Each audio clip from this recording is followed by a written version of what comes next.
রাজনৈতিক জীবনে বিরোধী দলীয় নেতা দূরদর্শী এত বিচক্ষণ বিরোধী নেতা বাংলাদেশের রাজনীতির ইতিহাসে ইতিপূর্বে ছিল না, ভবিষ্যতে হবে কিনা আমার জানা নাই। উনি সংসদটার পরিবেশ এত সুন্দর করে গুছিয়ে কথা বলে রাখেন, আলহামদুলিল্লাহ। এবং সেই কারণেই ট্রেজারি ব্রাঞ্চ এবং বিরোধী দল আমরা মিলেমিশে আইন পাস বলেন, সংসদে তর্ক বিতর্ক বলেন, যাই হোক না কেন, সব শেষে ওনার কারণেই একটা সুন্দর পরিবেশ নিয়ে আমরা সংসদ থেকে বের হয়ে আসতে পারি। আমি ওনাকে এই কারণেই দূরদর্শী বললাম যে উনি ওনার বাজেট বক্তৃতায় ওনার এই নির্বাচনী এলাকার সকল দায়িত্বটি উনি সুন্দরভাবে মাননীয় প্রধানমন্ত্রীর উপর ছেড়ে দিয়েছেন। উনি বলেছেন যে আমি বিরোধী দলের নেতা হিসাবে আমার অনেক দায়িত্ব, অনেক কাজ, আমার নির্বাচনী এলাকার দায়িত্বটা আমি মাননীয় প্রধানমন্ত্রীর উপর ছেড়ে দিলাম।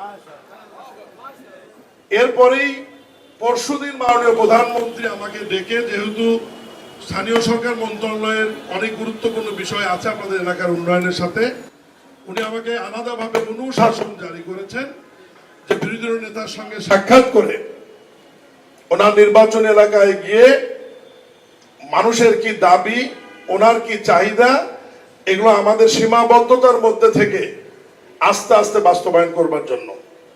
এবং আমি ওনার সাথে পরশুদিন সাক্ষাৎ করেছি, উনি আজকে আমাদেরকে সময় দিয়েছেন। আমি কিন্তু ফুল টিম নিয়ে এখানে আসছি। আমার একটু ভুল বোঝাবুঝি হয়েছে যে ওয়াসা এবং তিতাসের লোক আগে বললে হয়তো আমার জন্য সুবিধা হতো, কিন্তু তোরা ওনারাও আসছে রাস্তার মধ্যে আর কি।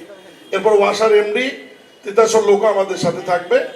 আমরা আজকে ঘুরে ঘুরে সমস্যাগুলো শুনবো, দেখবো। এরপরে আবার এই ফুল টিম আমরা মাননীয় বিরোধী দলীয় নেতার সঙ্গে 2-4 মধ্যে ওনার কাছ থেকে সময় নিয়ে ওনার অফিসে আবারও বসে অগ্রাধিকার কোনটাতে আমরা আগে দেবো, কোনটাতে পরে দেবো, সব তো রাতারাতি করা সম্ভব হবে না।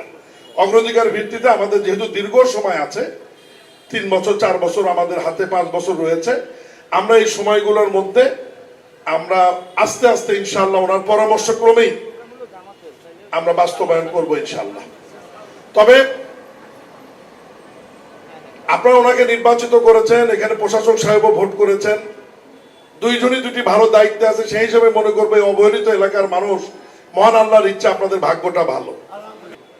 আমরা আপনাদের কাছে কোনো ভুয়া ওয়াদা করব না, যা পারবো আমরা আস্তে আস্তে সর্বোচ্চ অগ্রাধিকার দিয়ে আমাদের সব এলাকায় কাজ হবে, নির্বাচন এলাকায়।